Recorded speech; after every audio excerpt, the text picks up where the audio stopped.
Assalamualaikum dan salam sejahtera. Pada tahun 1987, satu peristiwa yang penting telah berlaku di Malaysia.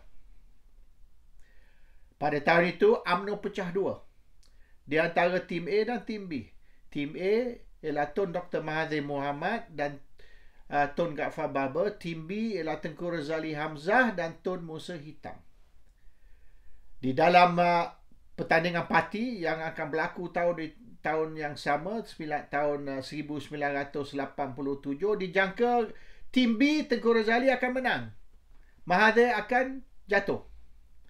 Anwar Ibrahim terpaksa main satu peranan yang penting. Anwar memanggil pemuda UMNO dan juga penyokong-penyokong dia dan mengarah mereka menyokong Tun Dr. Mahathir Mohamad. Ramai yang nak sokong Tengku Razali, termasuk orang rapat dengan Anwar seperti Kamaruddin Makno, Kamaruddin Jaafar dan beberapa orang lagi, geng-geng ABIM di dalam UMNO. Tapi Anwar arah mereka dan Anwar juga bercakap dengan Najib Tun Razak, memberitahu Najib sebab Najib dikatakan menyokong Tengku Razali. So dia nak swing Najib yang semasa tu timbalan pemuda UMNO, dia nak suruh Najib swing dari Tengku Razali ke Mahathir. Anwar offer dia jawatan ketua pemuda UMNO. Anwar kata sekira Najib menyokong Mahathir, maka Anwar akan turun dari ketua pemuda UMNO dan akan bagi Najib ambil alih tanpa bertanding.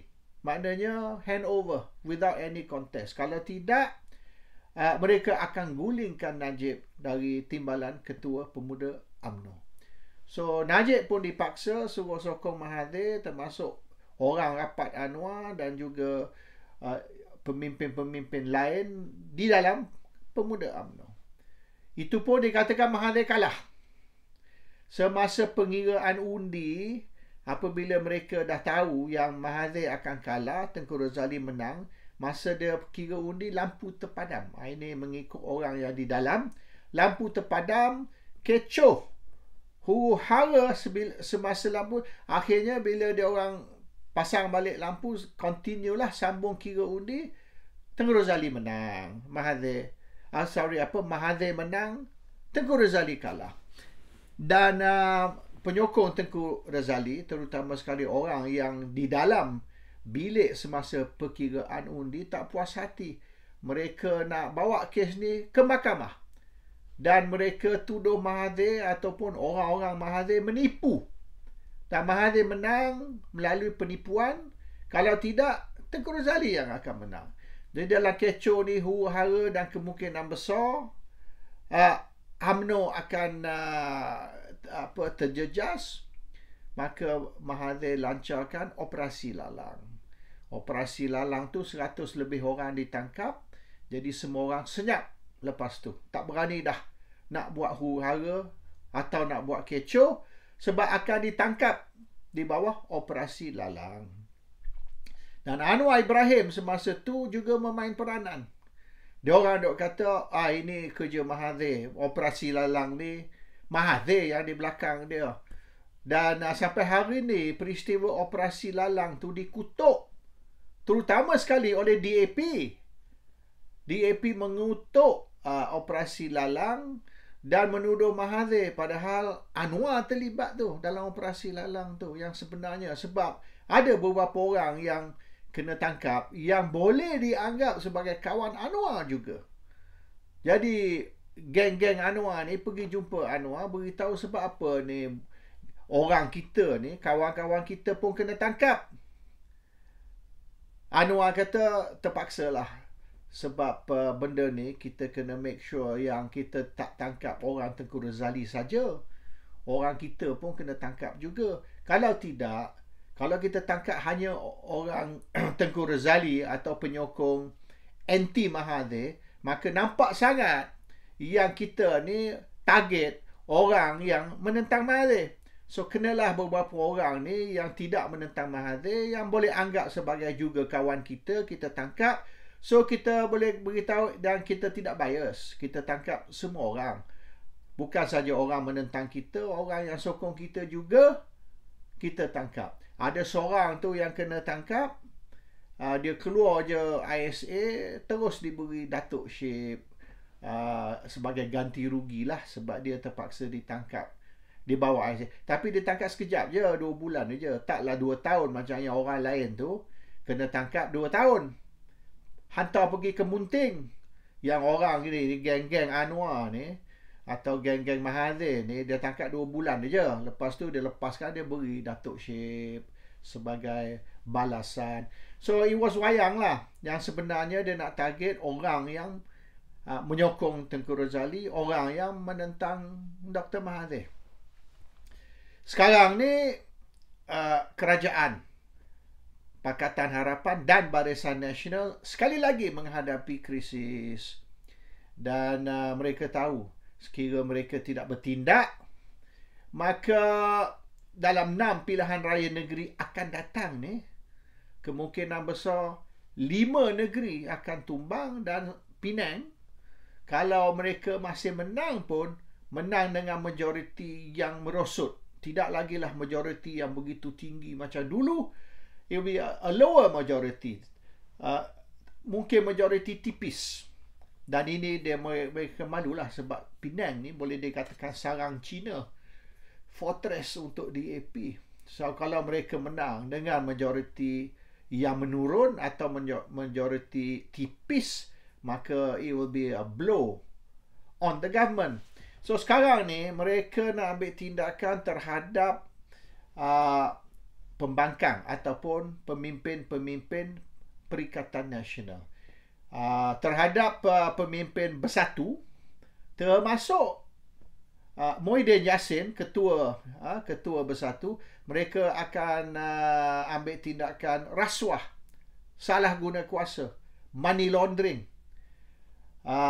Ringkas cerita, kesalahan jenayah ataupun tuduhan jenayah terhadap Muhyiddin dan beberapa pemimpin Parti Bersatu. Minggu ni, hari Senin ke hari Selasa, akan ada satu lagi round. Dia orang akan charge Muhyiddin. Yang 6 charge baru ni, 6 case tu is the beginning. Ada round kedua ni, banyak lagi dia nak kenakan. Dan charge ni untuk nak first of all, untuk nak mengalih pandangan. Rakyat akan fokus kepada kononnya rasuah, salah guna kuasa, jenayah yang dilakukan oleh Muhyiddin dan beberapa pemimpin Parti Bersatu. So people's attention now will be on the corruption, on the so-called criminal acts ataupun crimes of Bersatu leaders. Tapi untuk PAS, mula-mula dia orang ada umum. Pemimpin PAS dan pemimpin Bersatu, kedua-dua terlibat di dalam jenayah, salah guna kuasa, rasuah dan sebagainya. Tapi setakat ni tak ada kes yang dia boleh ambil terhadap pemimpin PAS. Terutama sekali Tok Guru Abdul Hadi Awang. Dia orang nak tangkap Muhyiddin Yassin dan Tok Guru Hadi, dua. Tapi setakat ni hanya boleh tangkap dan charge Muhyiddin. Untuk Tok Guru Hadi dan beberapa pemimpin atasan PAS, tak ada kes. There is no case jenayah salah guna jenayah misalnya rasuah, salah guna kuasa, money laundering, tak ada. There's no case against PAS leaders. So dia akan guna security issue, isu keselamatan negara. Isu keselamatan negara ni tindakan dan kenyataan Tok Guru Hadi dan juga pemimpin-pemimpin PAS yang boleh mencetuskan huru-hara. Huru-hara yang akan mengganggu keselamatan atau ketenteraman dalam negara. These are acts ataupun statements that will threaten the security, the peace and the harmony of the country. Maknanya apa tindakan atau kenyataan yang boleh dianggap mengancam the peace, stability, harmony, dan boleh mencetuskan huru-hara, maka ini satu kesalahan.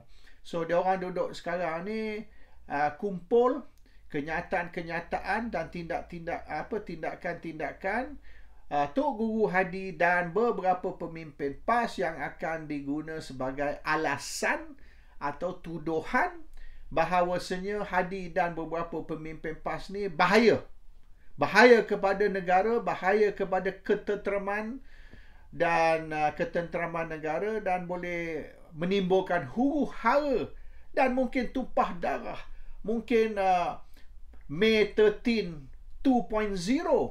So dia orang akan guna operasi lalang 2.0.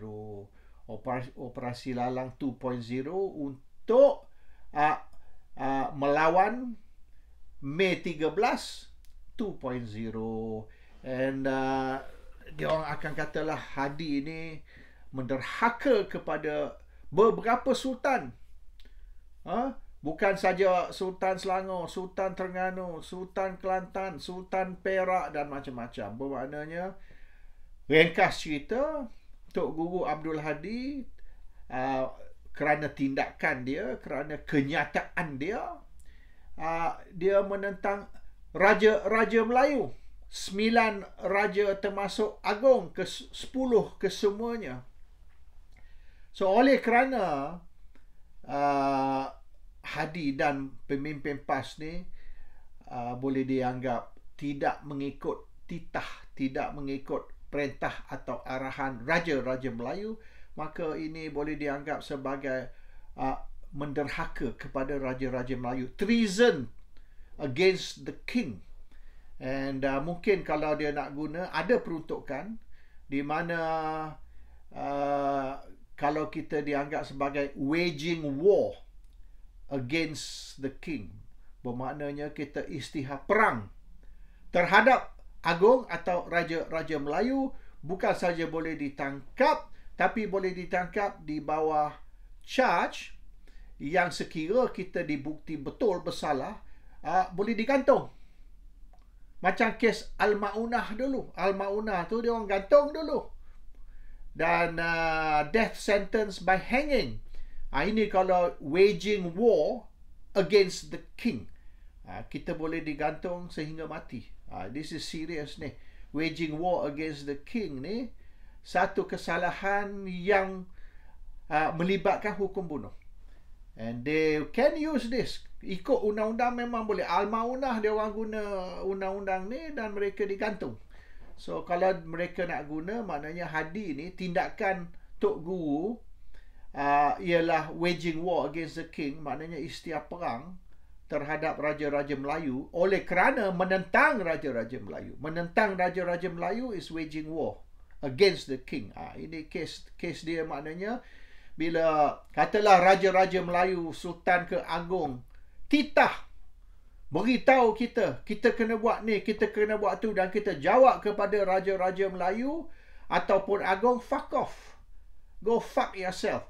Itu waging war tu. Maknanya kita ni isytihar perang terhadap Raja Melayu. You tak boleh kata fuck off or fuck you kepada Raja-Raja Melayu. So they will use this sebagai alasan untuk bertindak terhadap Tok Guru Abdul Hadi Awang. Dan juga